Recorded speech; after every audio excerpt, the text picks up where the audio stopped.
Social selling. So our cost per add to cart was 3 times smaller. Our cost per purchase was 3 times smaller, even more than that. And our ROAS was actually close to 4 times better for the exact same period, with a pretty considerable investment as well, with using the exact same content basically.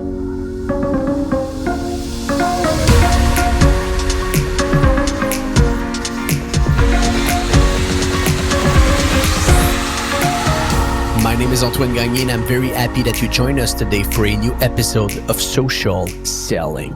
At the beginning of 2019, Facebook released a new way to advertise on its platform. The name of this new technique, the Power 5. After analyzing over tens of thousands of different campaigns, the engineers at Facebook have been able to circle down 5 fundamentals. One of these is called account simplification. The idea is the following. Facebook recommends to have the least possible campaigns in your account to facilitate the distribution of your ads. It makes sense on paper, but does it work in real life? Today, we're going to show you a case study where one of our clients has been able to generate 3.5 times more results only by using Facebook best practices. And remember, we use the same ads and the same offer. The only thing that we change is the way we structured our campaign. Nate Ross, Senior Media Buyer at J7 Media, is with me today. Nate, before we talk about this case study, can you explain to the audience what is the Power 5? Sure, 100%. And thanks again, Anton, for having me on the podcast. So I think, as you mentioned, it's better off to start by talking a bit about the Power 5, exactly what it is, and then we'll dive into the case study that you mentioned and take a look at a real life case with one of our clients and how we managed to simplify his account, because that's really the focus for today, account simplification, and how we can leverage that tactic basically to improve our results. So the Power 5 basically, the way Facebook describes it is the days of manually hacking your way to ad success are no more. So by following these rules of the Power 5, advertisers can leverage a specific set of automated ad tactics to unlock better performance. This is the set of tactics that Facebook calls the Power 5. You actually use them together, these 5 tactics, and it'll have the ability to transform the ad performance on your account, and you can scale across the Facebook family of apps way easier that way. So the first tactic would be the auto advanced matching. So this improves the accuracy of measurement and attribution. It enables you to better understand where your results come from. So by using the auto advanced matching tool, you can better understand what your campaigns are getting for you, and it'll just simplify your life in optimizing your ad account because you'll know where the actual results come from. The second tactic would be the dynamic ads. So with the dynamic ads, you can automatically deliver the right product ad to the right person based on an interest they probably have expressed on your website or app or anywhere else on the internet. So for instance, if someone browses a specific product on your website, dynamic ads will personalize the pitch to make sure that the same person gets an advertising experience that really fits what they saw on the website. The third tactic would be the automatic placement. So this allows you to really leverage the whole family of apps to overall decrease your CPA and improve your chances of connecting with the right audience at the right time. Fourth tactic is campaign budget optimization. This one has been reviewed recently, as we spoke about in a previous podcast. But still, it's definitely something that you should use actually in most cases. And campaign budget optimization basically helps advertisers improve the ROI by automatically distributing the spend to the top performing ad sets in real time. Simply set a central campaign budget to optimize across all ad sets. This will help boost your efficiency and it will also save you some time in the end. So using campaign budget optimization is probably one of the most important elements to this Power 5.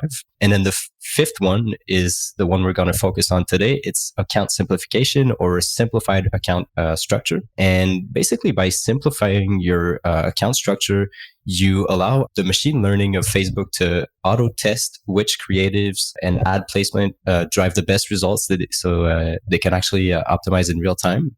Having a simplified account structure minimizes the risk of competing against yourself on the platform as well. I've seen many examples of overcomplicated account structures with numerous campaigns targeting the exact same audience with different hooks or product lines. Doing this will increase your total audience overlap, and you may very well end up bidding against yourself on that audience, which will in turn increase your CPA. Yeah. Also, there's one thing. It will facilitate your understanding of your account. Like when you have like 20 different campaigns in your account, at some point, it's just hard to optimize your campaigns when you have so many of them in front of you. Yeah, definitely. Having a super intense account structure will just like, you can probably get lost in your own campaigns. You'll end up running stuff that shouldn't be running, ads that maybe don't get the best results all the time. And you'll just won't have the ability to see that in a really structured way. And a lot of people actually get lost in their own account structure. So it really definitely helps on a lot of different ways. And yeah, definitely for today's podcast, I think the main focus was account simplification. I think it was the right idea. It's something that really a minor change that you can easily implement on your ad account, and this will lead you to better results instantly. So we're going to take a look at how we implemented a simplified account structure for one of our clients, and also take a look at the results this new structure brought to us. This example is particularly interesting because it was actually very challenging to implement a simplified account structure in the context of this ad account. So I think we can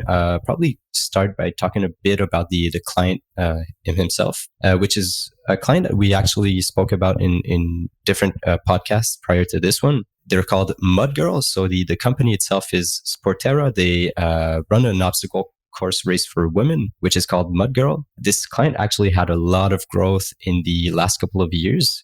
And today they run race events in multiple cities across North America. These races that they hold across North America are held in different cities at different moments.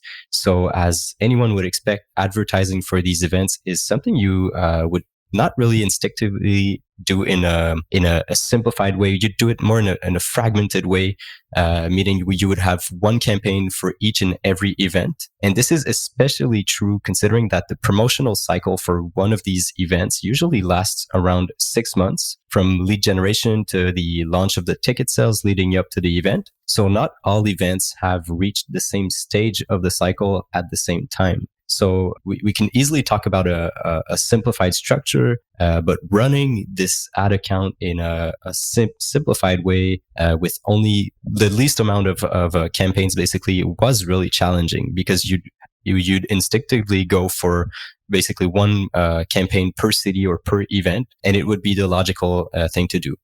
Before I introduce the implementation of the simplified account structure for this client, I'm also going to let you know exactly how we used to structure the account itself, which is exactly how I just explained it.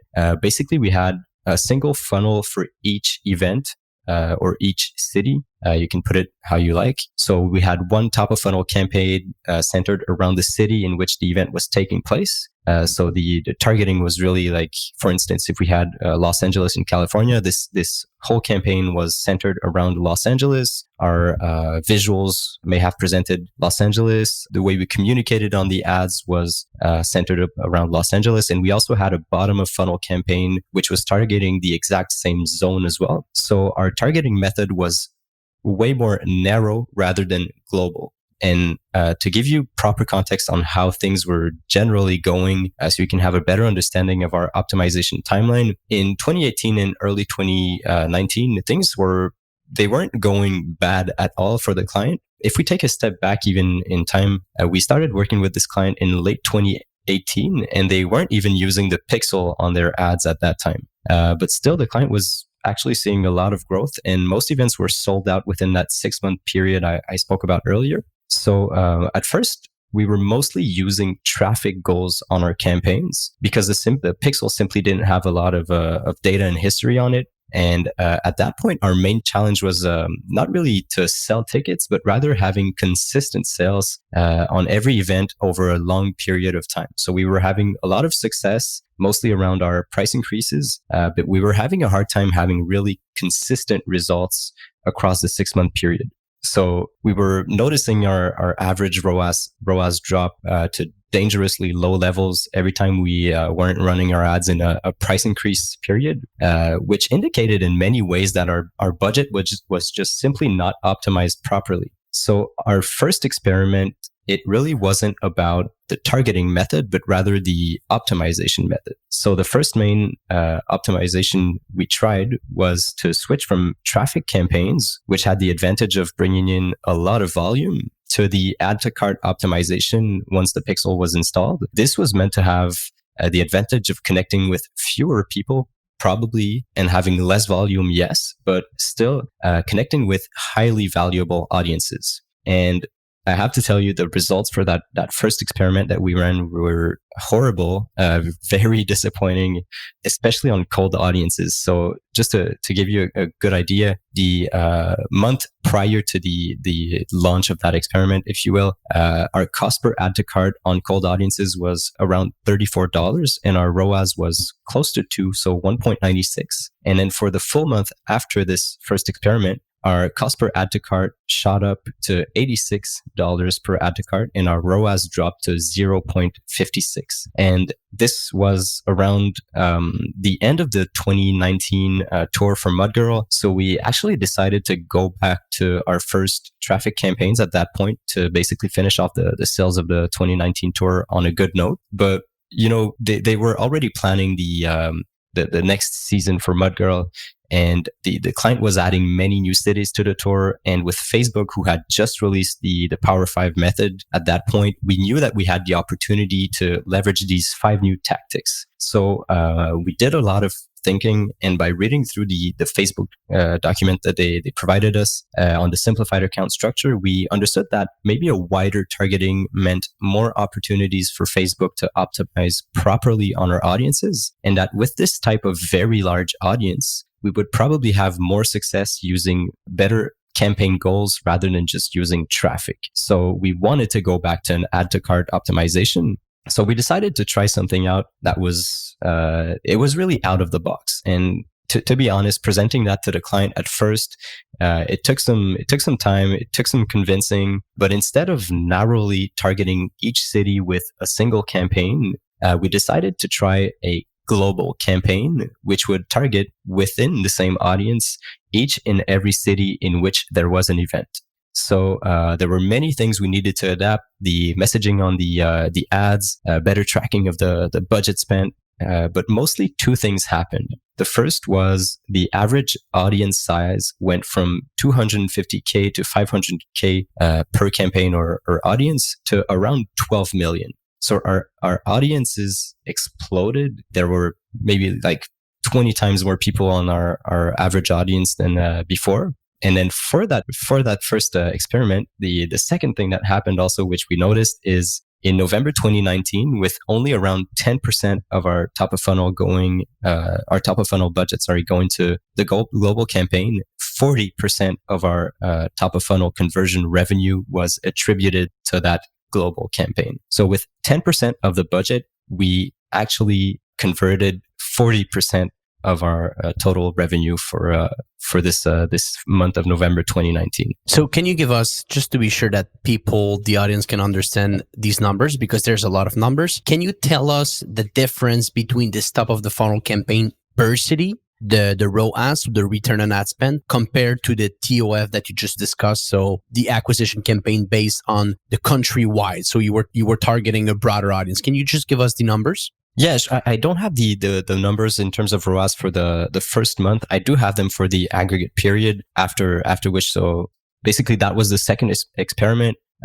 We decided to go global just to test it out. Basically, we did realize at first that our results were definitely better on that global campaign. But at that point, most of the investment was also going to the usual narrowly targeted campaigns. So it was definitely just a hinge. We kind of knew that there was an opportunity for us to go in that direction, but we were doing it as a small scale with 10% of the budget only going to that campaign. So we weren't getting that excited. But we definitely understood that we could test it out at a larger scale. And this is exactly what we did. So for the third experiment, with all these results in mind, we decided to run the same test, but with a broader scale, with around 40% of our budget going into the global campaign. And the results that we managed to get from running this experiment were astounding. To give you a clear idea, and I have all the aggregate KPIs for that whole 3-month period.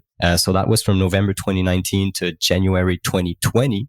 The average KPIs for the per city campaigns, so our previous optimization method, our previous targeting method, we invested for that 3-month period $138,000.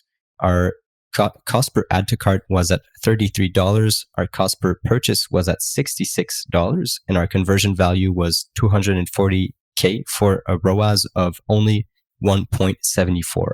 For the same period, using the exact same hooks, the exact same visuals, the exact same ads, but just with a broader targeting, we invested $51,000, which was 40% of the budget. Our cost per add to cart was $10. Our cost per purchase was $20. Our conversion value was $261,000 with a ROAS of 5.12. So our cost per add to cart was 3 times smaller. Our cost per purchase was 3 times smaller, even more than that. And our ROAS was actually close to 4 times better for the exact same period, with a pretty considerable investment as well. And on the exact, with using the exact same content, basically. So same offer, same hooks, same messages, same period, and your ROAS went from 1.74 to 5.12, right? Exactly. And quite impressive, right? Yeah, absolutely. That's why you should use the Power 5 almost all the time. It works.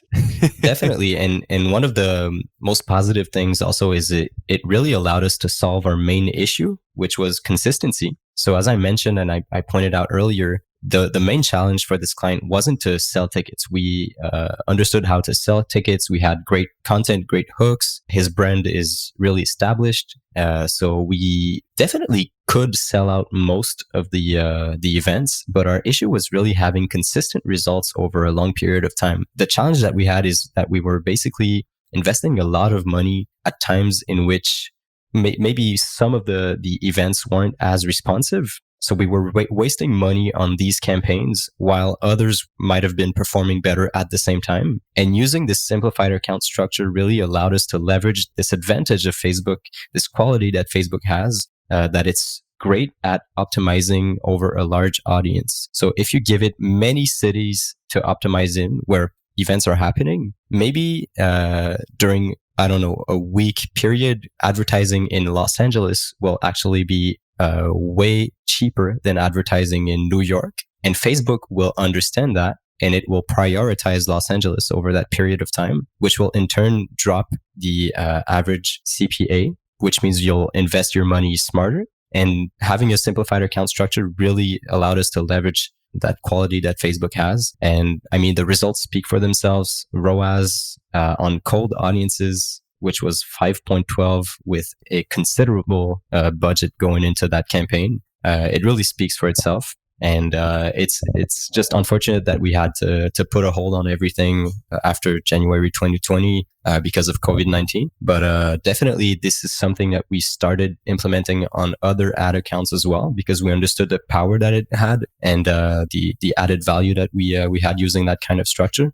So really, it was a lesson for all of us, and we were glad to have access to that information at first when Facebook started releasing all the info about the Power 5. Our thought method was really to just sit down and look at these 5 tactics as a whole and see how we could really implement each and every one of them into our ad accounts, especially when we had a challenge like this one. We were looking for consistency. We understood that having a broader targeting would lead to better consistency. We implemented it and tested it, and definitely it was a success for us.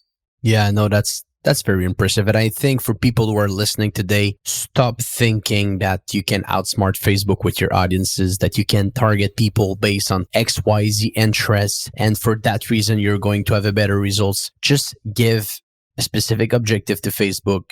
After that, give Facebook a broad audience and let the algorithm work for you, because that's how you're going to generate results. Facebook targeting is not the same as it was 3 or 4 years ago. The same interest, the same targeting is there, but you shouldn't use it the same way as you were before. I remember like 2 or 3 years ago, we were doing campaigns per city. We were not only for this account, but for so many accounts, we were having a very specific targeting and the results were there. Now it's different. The pixel is outperforming our brain and we should work with the pixel instead of working against the pixel. I'm 100% with you on that, Antoine.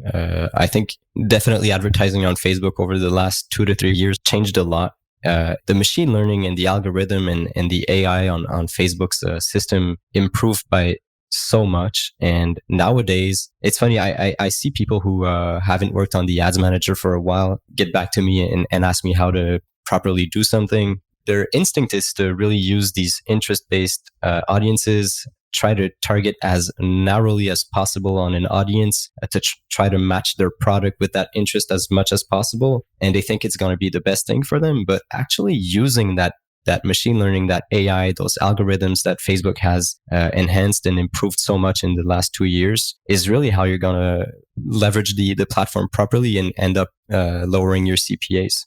Yeah, 100%, 100%. Okay, cool, Nate. So very interesting. Anything else that crossed your mind that you think the audience would benefit around the account simplification technique?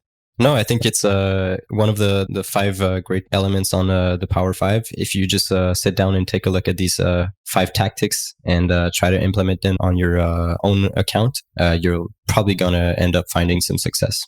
Okay, great. Thank you very much, Nate. And for people who are listening, use the account simplification. Go read about the Power 5. We'll give links in the notes around case study that we did on this blog article that we put on our website based on this case study that we just told you. And I'm pretty sure that it will help you to generate better results. So see you soon for a new episode of Social Selling. Social selling. Social selling.